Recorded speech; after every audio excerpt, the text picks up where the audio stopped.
Bonjour à tous, j'espère que vous allez bien. Alors aujourd'hui, on va faire une mini vidéo bien-être pour les animaux, les chiens et les chats. Alors je ferai peut-être des vidéos plus précises selon les espèces, d'accord? Mais on va faire un petit récap. Alors ça s'adresse à des gens qui ont un animal depuis peu, qui n'ont pas l'habitude parce qu'ils n'ont pas grandi avec ce type d'animal et on va donner quelques petits conseils bien-être pour nos animaux. Alors, en premier, on va parler de 2 plantes que vous pouvez utiliser sans problème chez le chien comme le chat. Il s'agit à gauche de l'ortie, donc elle est séchée, pulvérisée. Celle-ci, vous pouvez l'utiliser pour le chien comme pour le chat en cure, d'accord? Elle est idéale quand un chien sort de convalescence chez le vieux chien, car la vertu de l'ortie, j'en ai déjà parlé, est similaire pour eux. L'ortie peut être utilisée sans danger, aussi chez le chat parce que le chat, c'est un petit peu spécial. Il y a très, très peu de plantes qu'on peut utiliser qui ne sont pas toxiques pour le chat. Notamment, je vais prendre un exemple. Si vous utilisez de la prêle pour soigner vos reins, vous ne pouvez en aucun cas l'utiliser chez le chat car elle est extrêmement toxique et elle est neurotoxique. Pour les chiens, vous pouvez utiliser, l'ortie, mais sans problème. Vous pouvez l'utiliser chez les petits en croissance qui commencent à manger, chez qui on a cessé, l'allaitement par la maman. On peut en donner aussi à une maman qui est très fatiguée pendant une grossesse ou une maman qui vient d'avoir des petits et puis c'était un peu difficile parce qu'elle en avait beaucoup. Pareil chez le chat, d'accord? Alors comment l'utiliser? Parce que, bon, on va pas courir tous les jours chercher de l'ortie fraîche. En plus, si elle est pas cuite, elle est piquante. Donc, bah, c'est tout simple, vous récoltez de l'ortie, on la trouve un petit peu partout ou vous la commandez en pharmacie. Alors, attention quand on vous propose des poids, hein, parce que ça fait des pour 50 grammes, ça fait un volume énorme, hein. Pareil le thym, mais plus l'ortie. Et ce que vous faites alors le truc, c'est que vos animaux, si vous utilisez, des croquettes, c'est un peu plus compliqué parce que soit vous le proposez en boisson et ça n'a pas trop, trop grand succès, sur tous les animaux on a essayé.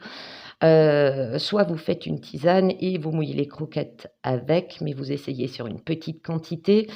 L'idéal étant si votre chien, mange de la pâtée ou parfois il est même plus intéressant vu en ce moment la détérioration parce que j'en parlais avec mon vétérinaire de la composition de certaines boîtes bon marché, c'est une véritable catastrophe. On n'imagine pas toutes les horreurs qu'il y a dedans. Dont des farines, même des cendres. Alors là, j'ai halluciné quand il m'a expliqué qu'il y avait des cendres dedans, d'accord, de l'os broyé, enfin c'est tout et n'importe quoi. Donc parfois, quand vous allez faire vos courses, regardez bien, s'il n'est pas plus rentable, alors évidemment c'est selon la taille de l'animal, combien vous en avez, de leur donner, de la viande qui est vraiment en promo, bon marché, d'accord? Moi souvent j'achète, du des filets de dinde ou de poulet qui sont très bon marché. Je les conditionne en petits packs et j'en fais pour les animaux. Alors selon le chien ou le chat, je conditionne en différents packs et ensuite je fais cuire. Ce qui est intéressant quand il fait très sec, c'est que vous pouvez donner alors il ne faut pas saler, il ne faut pas mettre de cubes de bouillon à vos animaux, ils n'en ont pas besoin. Heu Vous faites cuire tout simplement cette viande en petits dés et vous rajoutez, de la courgette ou du haricot vert, d'accord, qui est hydratant. Ça, c'est important quand il fait chaud, et vous pouvez rajouter de l'ortie dedans, d'accord? Et ça passe très bien. Moi, chien et chat, ça passe très bien. Mon chat n'aime pas par contre, alors lui, si c'est un petit peu spécial parce qu'il a des problèmes de cœur et de rein, donc il ne peut pas manger tout le temps de la viande, mais je lui donne une fois par semaine un petit cube de viande de poulet. Alors ça, c'est le vétérinaire, parce que demandez toujours à votre vétérinaire dans le doute, d'accord? Pour ce qu'il peut manger pour faire des cures. Le mien a le droit à de la viande blanche en petite quantité, donc qu'est-ce que je fais? Je mixe le poulet, grossièrement et je mets des flocons pulvérisés d'ortie dedans et il aime tellement ça que ça passe comme une lettre à la poste. Poisson, ça marche très bien aussi, hein. Je vous assure que là, il se fait pas prier. Pour le thym, alors pour le thym, il faut le faire soit en infusion parce que même si vous le mettez, vous le faites ramollir, il reste des petits morceaux durs, donc au bout d'un certain temps, votre animal vous regarde, l'air de dire: «C'était drôle, mais dégage». Donc c'est en tisane. Par contre, ne la faites pas très fort parce que déjà pour un humain, le goût est fort, donc imaginez pour un chien ou un chat, d'accord? En ce qui concerne l'hydratation, en été, un animal qui a chaud peut très vite perdre des minéraux, donc rien ne vous empêche de donner à votre animal, de l'eau d'évian, d'accord? Qui marche très bien, ça a beaucoup de succès. Mon vétérinaire, a mis, des chats sous eau d'évian, qui avaient des problèmes rénaux en cure, ça marche bien. Après c'est toute une histoire de goût. Mon chat n'aime pas trop, hein, l'évian, ça va 5 minutes, mais il préfère, des eaux de source. Donc on reste aux eaux de source. Quand vous sentez que votre eau du robinet sent le chlore, vous imaginez le goût et l'odeur que ça peut avoir pour un animal qui est beaucoup plus sensible. Donc oui, de temps en temps, il vaut mieux acheter, des bouteilles pour votre animal quand l'eau est vraiment, trop traitée, hein, quelques jours. Des fois, c'est l'histoire de quelques jours, plutôt que, d'avoir un animal qui ne boit pas. Parce que les animaux sont capables souvent de se priver, surtout les chats sont très têtus. Donc voilà, OK. Le thym est très pratique en cas de nombreuses infections. Moi, j'ai eu un chien qui a eu une pyroplasmose, très violente à l'âge de 13 ans et demi ou 14 ans. Je l'ai requinqué avec de l'ortie et là, c'était avec de la viande rouge, donc c'était du foie qu'on avait, coupé en petits morceaux. On avait mis de l'ortie dedans et ça l'a requinqué en plus du traitement vétérinaire toujours, d'accord? Sa santé. Les cures se font, par petites périodes, 3 ou 4 jours, d'accord? Il y a des gens qui aiment donner du thon. Alors le thon, oui et non. Si vous avez un animal qui a des problèmes de reins, non, parce qu'il y a beaucoup de sel dans les boîtes de thon, ça il faut le savoir. Les chats adorent le liquide dans les boîtes de thon, mais sachez que c'est extrêmement chargé en sel et c'est pas très bon, surtout chez un chat âgé qui commence à avoir un rein déficient, voilà.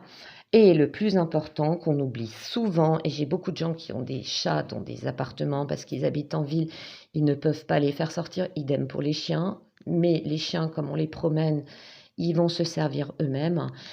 C'est l'élément essentiel, c'est l'herbe. Alors on dit oui, c'est de l'herbe pour se purger, mais mon chat a des poils courts, donc il n'a pas trop besoin de se purger. Non, c'est faux. Euh, Quand il les lèche avec sa langue rugueuse, alors il faut savoir qu'un chat a une langue rugueuse, pourquoi? Ça vient des grands félidés, leurs cousins d'Afrique. C'est pour arracher la viande qui est sur les os quand ils chassent. D'accord? Et vous verrez qu'un lion, quand il lèche un os, il arrache littéralement les chairs qui sont collées à l'os. Voilà. Donc cette langue sert aussi de nettoyant du pelage, mais à un moment donné, qu'est-ce qui va se passer? Il va y avoir une accumulation de poils dans le système digestif et oui, le chat, malgré le fait qu'il n'ait pas d'enzymes spécifiques comme les herbivores, hein, pour digérer l'herbe, il s'insère pour se purger, mais pas que. Parce que l'élément essentiel chez les mammifères, en général, c'est l'acide folique, d'accord? Quand votre chien et surtout votre chat consomment de l'herbe, c'est pas juste parce qu'il a besoin de se purger, parce qu'il a besoin d'acide folique. Parce que l'herbe contient, oui, des vitamines, dont l'acide folique qui est importante chez le félin, même s'il n'a pas ses enzymes nécessaires. Donc, elle est importante chez tous les félidés, d'accord? Du chat, qu'on a en Europe, jusqu'au lynx, au chat sauvage, jusqu'aux félidés d'Afrique ou d'Asie. Ils en mangent tous, évidemment, ils mangent l'herbe adaptée aux zones géographiques. Alors, il y a des gens qui m'ont dit: «J'ai acheté de l'herbe à chat, mon chat ne la mange pas». Eh ben, le mien non plus et je ne sais pas pourquoi. Donc, sachant qu'il lui fallait de l'herbe, qu'est-ce que j'ai fait? J'ai récolté, évité l'herbe de gazon, d'accord, qui a du raigrasse, qui franchement, j'y ai jamais vu beaucoup de chiens, de chats ou de chevaux aimer ça. Par contre, vous prenez des herbes sauvages, d'accord? Des herbes de pré. Le mien, alors il y a 2 types d'herbes essentielles que l'on trouve. Il y en a une qui est comme celle que vous voyez sur la caméra, mais qui est plus claire, qui est légèrement veloutée quand vous la touchez et il y a celle-là qui est très rugueuse, d'accord? Vous la voyez bien en détail.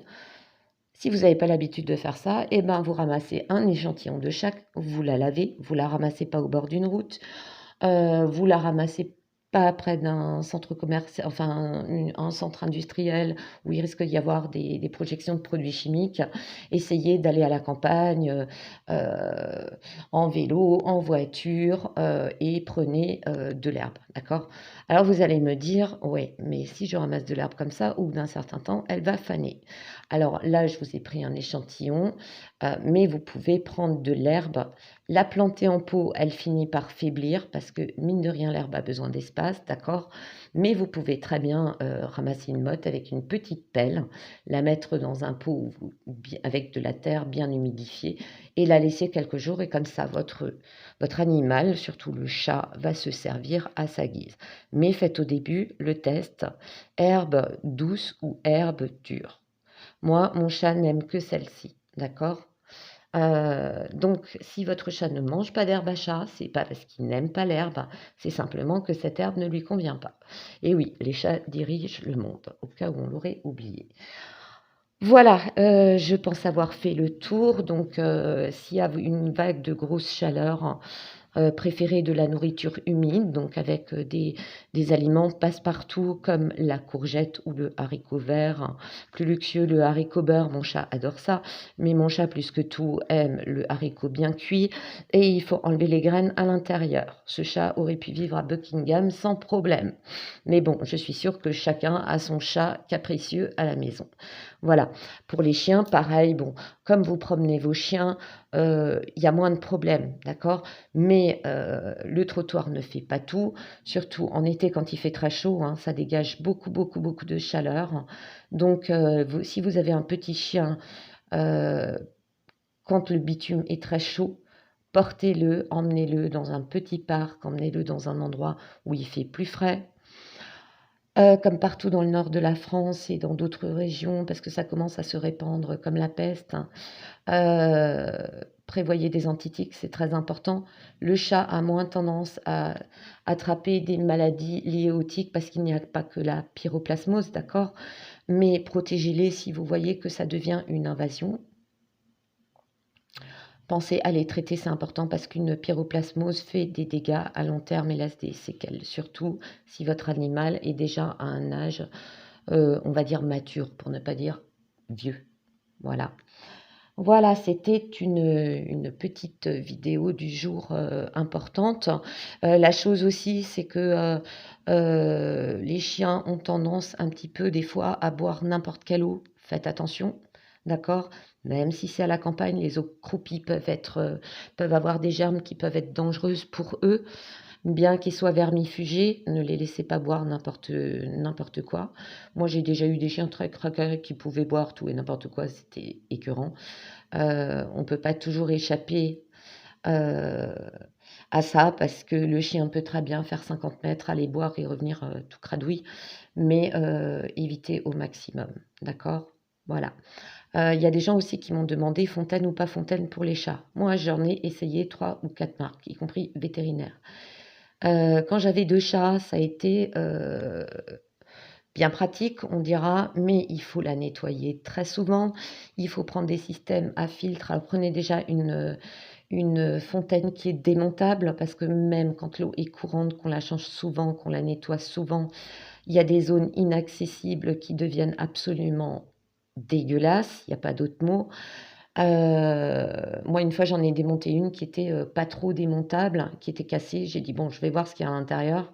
Et ben, j'ai pas été déçue du voyage, d'accord? Et au final, j'ai abandonné tout ça. Je préfère changer 4-5 fois en été l'eau de mes chats. J'utilise jamais de métal parce que mes chats n'aiment pas, même pas mes chiens n'aimaient ça. D'accord? J'évite le plastique aussi parce que c'est des germes à microbes. J'ai trouvé des saladiers en verre ou des petits contenants en verre ou en terre cuite que vous pouvez laver, désinfecter facilement. D'accord? Même passer au lave-vaisselle sans problème. Rincez-les après parce que certains animaux sont vraiment hypersensibles. Je préfère changer régulièrement l'eau de mes animaux. Les fontaines, j'en reviens. D'accord? Voilà. Bon, j'espère que cette petite vidéo vous aura plu. Si j'ai oublié quelque chose, n'hésitez pas à commenter. Comme dit, si votre animal est malade, rien ne vous empêche de le requinquer avec de l'ortie et du thym. mais comme dit, le thym, on y va doucement. Ça se mesure en pincée, d'accord? Pour l'équivalent d'un mug, d'une tasse ou d'un grand verre, ok? S'il n'aime pas du tout, on lâche l'affaire. L'ortie, par contre, a l'avantage de ne pas déployer trop d'odeur et de tous les animaux sur lesquels j'ai testé, que ce soit chien ou chat, ça a bien passé. Voilà, je vous fais de gros bisous, je vous dis à très bientôt.